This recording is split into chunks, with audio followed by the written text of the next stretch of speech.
നമസ്കാരം. ലഹരിയിൽ മുങ്ങിക്കുളിക്കുന്ന പുതുതലമുറയെയാണ് എവിടെ തിരിഞ്ഞാലും കാണാൻ കഴിയുന്നത്. ആദ്യം സ്വയം ഉപഭോക്താവായും പതിയെ സ്വന്തം സാമ്പത്തിക ആവശ്യങ്ങൾക്ക് വേണ്ടി വിൽപ്പനക്കാരനായും മാറുകയാണ് പലരും ചെയ്യുന്നത്. അവനവനെയും ചുറ്റിനും വളർന്നു വരുന്ന പുതിയ തലമുറയെയും കൂടി കരിച്ചുകളയാൻ പാകത്തിന് സംഹാരശേഷിയുള്ളവയാണ് ലഹരി. കൊല്ലം അഞ്ചൽ ബൈപ്പാസിൽ നടത്തിയ MDMA വേട്ടയുമായി ബന്ധപ്പെട്ട് ഒരാൾ കൂടി അറസ്റ്റിലായി. ഏരൂർ ഐലറ സ്വദേശി പ്രദീപ് ചന്ദ്രനാണ് അഞ്ചൽ പോലീസിന്റെ പിടിയിലായത്. ബാംഗ്ലൂർ, തമിഴ്നാട് എന്നിവിടങ്ങളിലായി ഒളിവിൽ കഴിഞ്ഞിരുന്ന പ്രതിയെ ദിവസങ്ങൾ നീണ്ട നിരീക്ഷണത്തിനൊടുവിലാണ് അറസ്റ്റ് ചെയ്തിരിക്കുന്നത്. ബാംഗ്ലൂരിൽ നിന്ന് കിഴക്കൻ മലയോര മേഖലയിലേക്ക് MDMA എത്തിക്കുന്നതിൽ പ്രധാനിയാണ് പ്രതിയെന്ന് പോലീസ് അറിയിച്ചു. ഇയാളെ ചോദ്യം ചെയ്തതിൽ നിന്നും ലഭിച്ച വിവരത്തിന്റെ അടിസ്ഥാനത്തിൽ കൂടുതൽ അറസ്റ്റ് ഉണ്ടായേക്കാവുമെന്നാണ് സൂചന. നവംബറിൽ കോൺഗ്രസ് നേതാവ് ഷിജുവും സുഹൃത്തും ലഹരിമരുന്നുമായി പിടിയിലായ കേസിലെ കൂട്ടുപ്രതി കൂടിയാണ് ഇപ്പോൾ അറസ്റ്റിലായിരിക്കുന്ന പ്രദീപ്. മറ്റൊരു സംഭവത്തിൽ കൊല്ലത്ത് മാരക രാസലഹരിയായ മെത്താഫെറ്റാമൈൻ കടത്തിയ കേസിൽ യുവാവും പിടിയിലായി. കരുനാഗപ്പള്ളി സ്വദേശി അഫ്സലാണ് 165.11 ഗ്രാം മെത്തുമായി പിടിയിലായത്.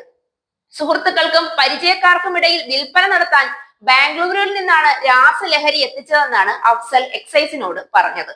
രഹസ്യ വിവരത്തിന്റെ അടിസ്ഥാനത്തിൽ പാമ്പാമ്പള്ളം ടോൾ പ്ലാസയ്ക്ക് സമീപത്ത് വെച്ചാണ് എക്സൈസ് CI അജയ്കുമാറിന്റെ നേതൃത്വത്തിലുള്ള സംഘം പ്രതിയെ പിടികൂടിയത്. സമാനമായ മറ്റൊരു ലഹരി കേസിൽ നിരവധി ക്രിമിനൽ കേസുകളിലെ പ്രതിയായ യുവാവിനെ കുന്നംകുളം പോലീസും അറസ്റ്റ് ചെയ്തു. പെരുമ്പിലാവ് സ്വദേശി കോട്ടപ്പുറത്ത് വീട്ടിൽ സനു ആണ് അറസ്റ്റിലായത്.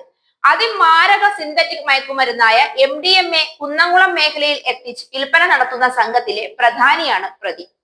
വധശ്രമം, കവർച്ച തുടങ്ങിയ സംഭവങ്ങളിൽ പ്രതിക്കെതിരെ വിവിധ സ്റ്റേഷനുകളിലായി കേസുകൾ നിലവിലുമുണ്ട്.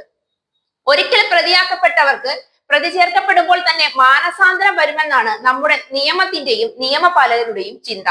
അല്ലെങ്കിൽ പിന്നെ പ്രതികളെ ചുരുങ്ങിയ സമയത്തിനുള്ളിൽ ജയിൽ മോചിതരാക്കുന്ന മാന്ത്രികത എന്താണ് എന്ന് സാധാരണ ജനങ്ങളെ കൂടി ബോധ്യപ്പെടുത്തണം. കാരണം ഇക്കൂട്ടർ പുറത്തിറങ്ങി കാണിക്കുന്ന മുഴുവൻ ആക്രമണങ്ങൾക്കും ഇരയാക്കപ്പെടുന്നത് പൊതുജനമാണല്ലോ.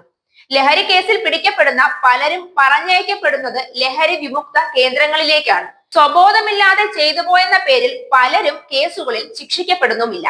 തലച്ചോറിനെ ലഹരിക്ക് വിട്ടുകൊടുത്തിട്ട് ചിന്താശേഷിയില്ലാതെ അതിമാനുഷികരായി എന്ന തോന്നലിൽ ഇക്കൂട്ടർ ചെയ്തു കൂട്ടുന്ന ആക്രമണങ്ങൾക്ക് അതിരില്ല.